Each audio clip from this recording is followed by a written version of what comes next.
ओम शांति। सुनते हैं आज की मीठी मुरली मीठे बाप दादा से।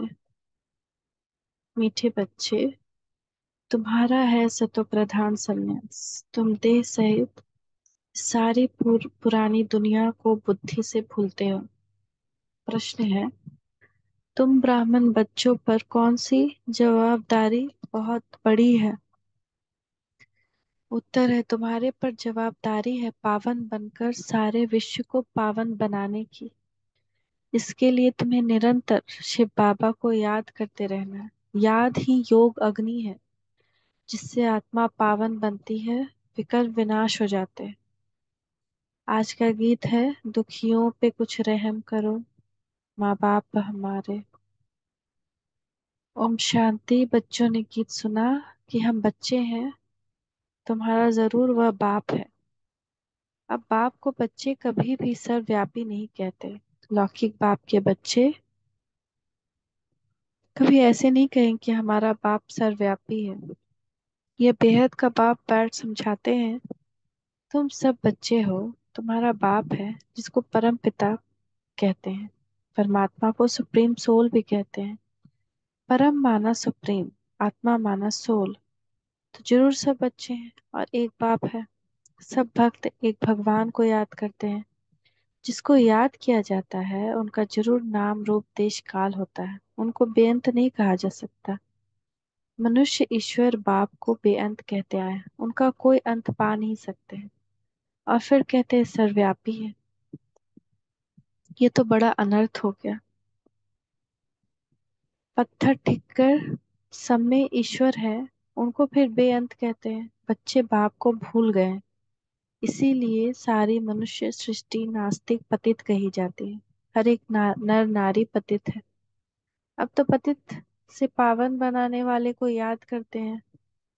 इस दुनिया में कोई को भी महान आत्मा नहीं कहा जा सकता। पवित्र आत्मा पतित दुनिया में हो नहीं सकती।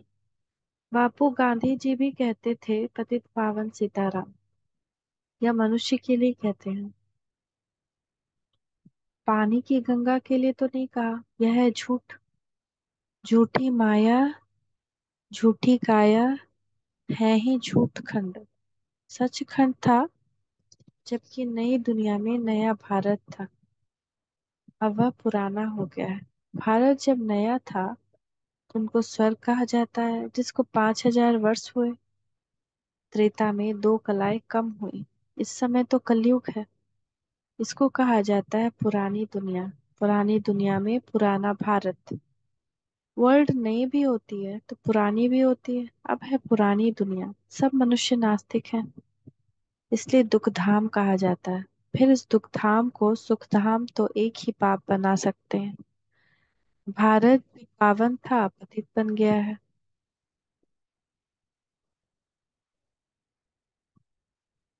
अब प्योरिटी थी तो पीस प्रॉस्पेरिटी थी। भारत की आयु एवरेज बड़ी थी, अभी तो बहुत छोटी। भारत रोगी कब कब से बना है दुनिया नहीं जानती। ऐसे नहीं कहेंगे कि परंपरा से रोगी है। भक्ति शुरू ही द्वापर से होती। कलयुग का जब अंत होता है तब बाप आकर ज्ञान देते हैं। ज्ञान है ही ज्ञान सागर के पास। ज्ञान का सागर नॉलेजफुल। यह उस बाप की ही महिमा है। मनुष्य सृष्टि का बीज रूप है। सर्वव्यापी कहने से बाप बच्चे का लव नहीं रहता। यह है ऑर्फन दुनिया। सब आपस में लड़ते रहते हैं, इसलिए इसको रौरव नर्क कहा जाता है। भारत स्वर्ग था, अब नर्क है। यह किसको पता नहीं पड़ता कि हम नर्कवासी हैं तो जरूर नर्क से ट्रांसफर होंगे।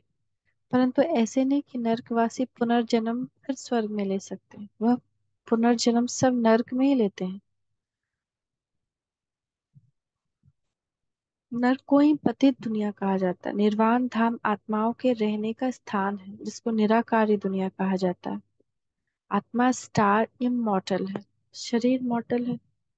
आत्मा को एक शरीर छोड़ दूसरा लेना पड़ता है। 84 जन्मों का भी गायन है।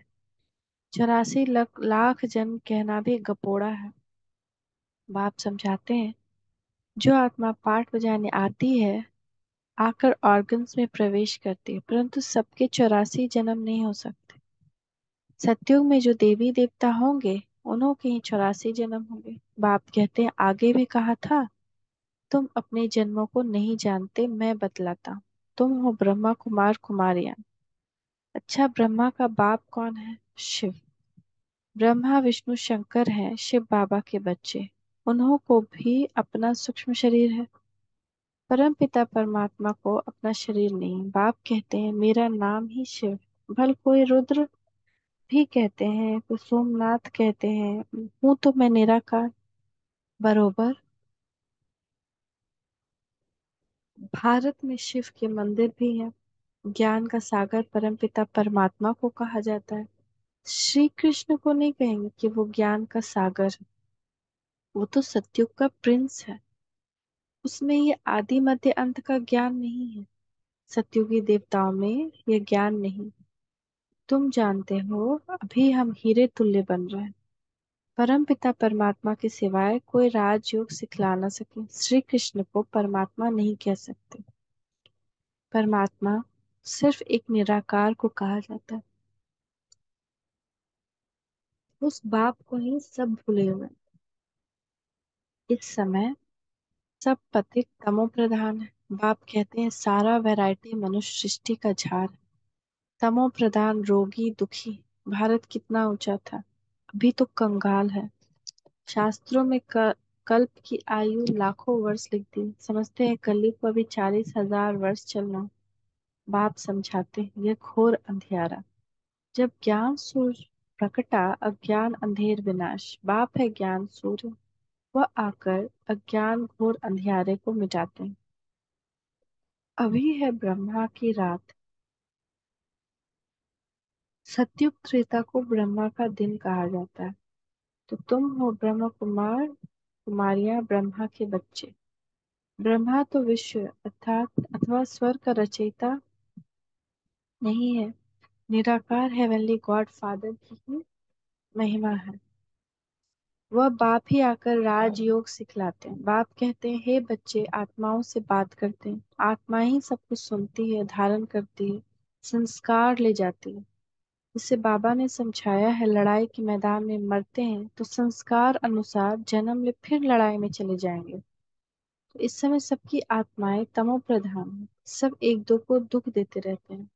सबसे बड़ा दुख कौन देते हैं? जो तुम्हें परमात्मा से बेमुख करते हैं। इसलिए शिव बाबा कहते हैं बच्चे, तुम उन सबको छोड़ो। गॉड इज वन कहा जाता है। तुम सब ब्रदर्स हो। मैं हूँ तुम्हारा ब्राइड ग्रूम। हे सजनिया, तुम बिल्कुल लायक नहीं हो स्वर्ग में चलने के। माया ने तुमको बिल्कुल नालायक बना दिया है। यह है रावण राज्य। सत्युग में राम राज्य है। राम शिव को कहा जाता है। अभी तुम हो ब्राह्मण।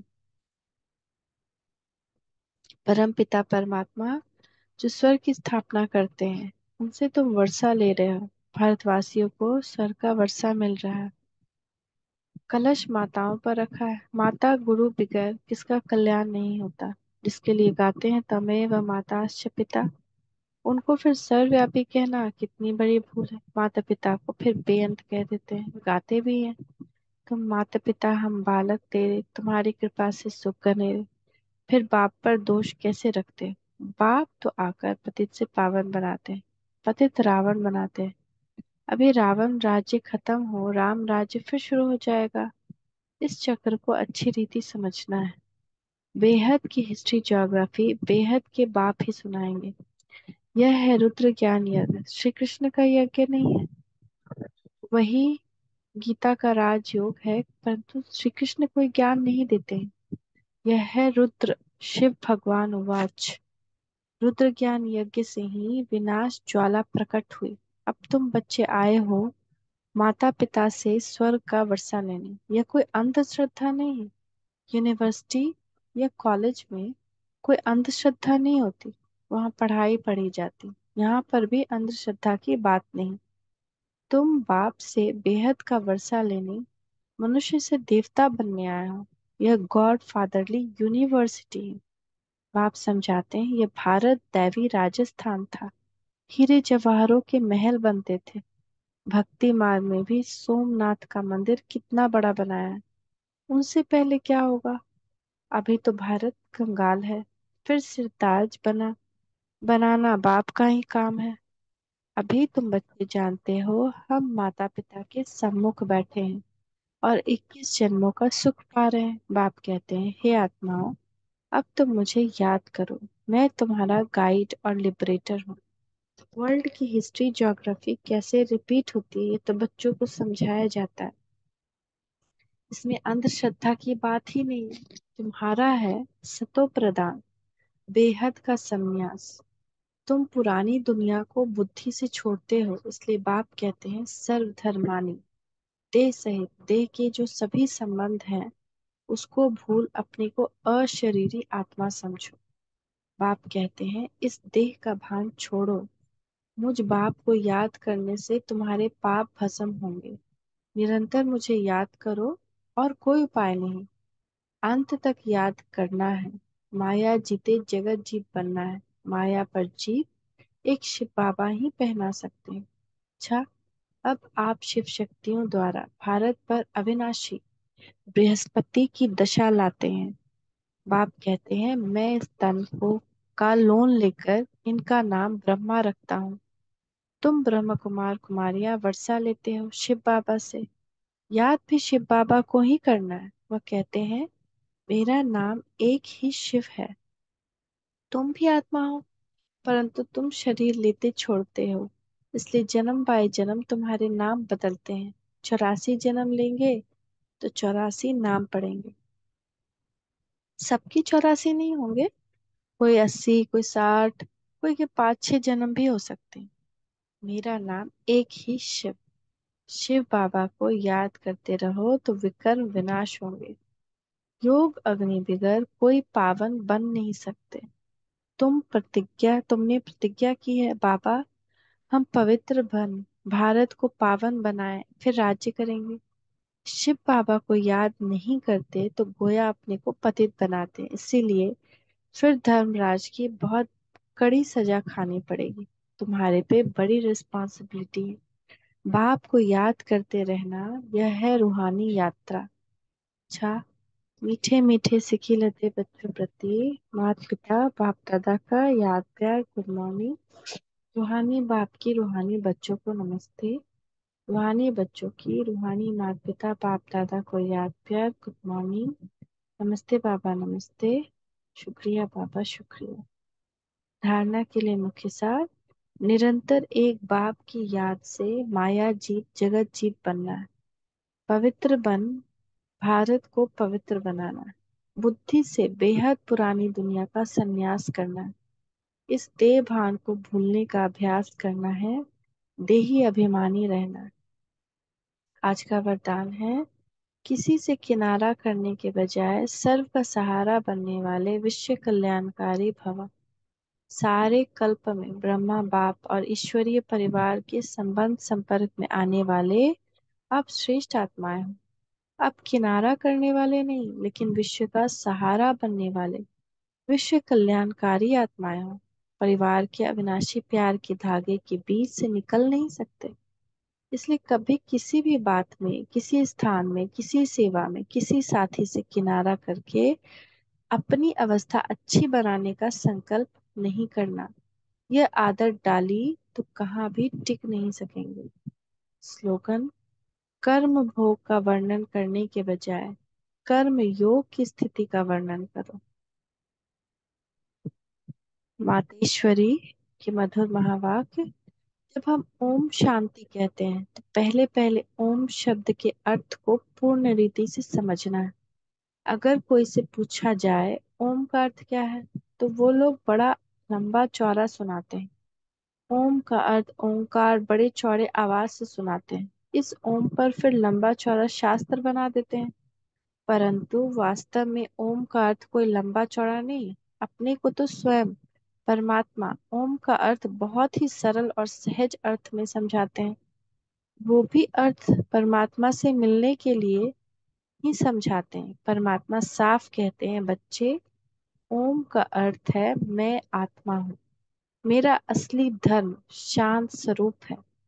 अब इस ओम के अर्थ में उपस्थित रहना है। ओम का अर्थ मैं आत्मा परमात्मा की संतान हूँ। मुख्य बात यह हुई कि ओम के अर्थ में सिर्फ टिकना है, बाकी मुख से बैच ओम ओम का उच्चारण नहीं करो। बुद्धि में यह निश्चय रखकर चलना है, ओम का जो अर्थ है उस स्वरूप में स्थित रहना है। बाकी वो लोग भल ओम का अर्थ लंबा सुनाते हैं मगर उसके स्वरूप में स्थित नहीं रहते, परंतु हम तो ओम का स्वरूप जानते हैं, तभी उस स्वरूप में स्थित होते हैं। यह भी जानते हैं परमात्मा बीज रूप है और उस बीज रूप परमात्मा ने इस सारे झाड़ को कैसे रचा है, उसकी सारी नॉलेज हमें अभी मिल रही है। अच्छा। ओम शांति। ओम शांति। ओम शांति।